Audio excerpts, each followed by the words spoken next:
সবার দোয়াই আল্লাহর নিকট পৌঁছায়, কিন্তু আল্লাহ সবার দোয়া কবুল করে না।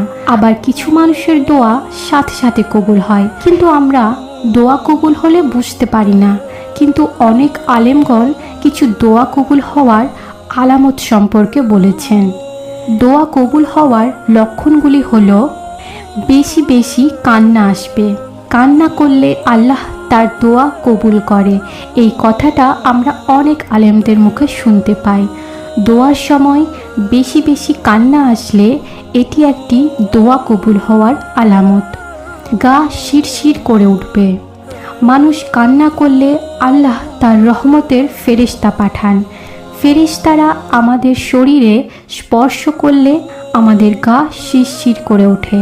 তাই গা শিরশির করে উঠলে বুঝতে হবে দোয়া কবুল হওয়ার আলামত। আকাশে মেঘ জমবে।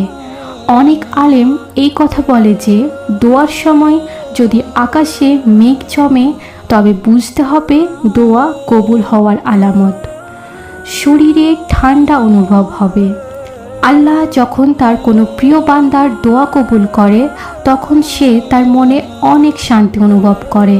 তাই দোয়া কবুল হওয়ার সময় শরীরে ঠান্ডা অনুভব হয়।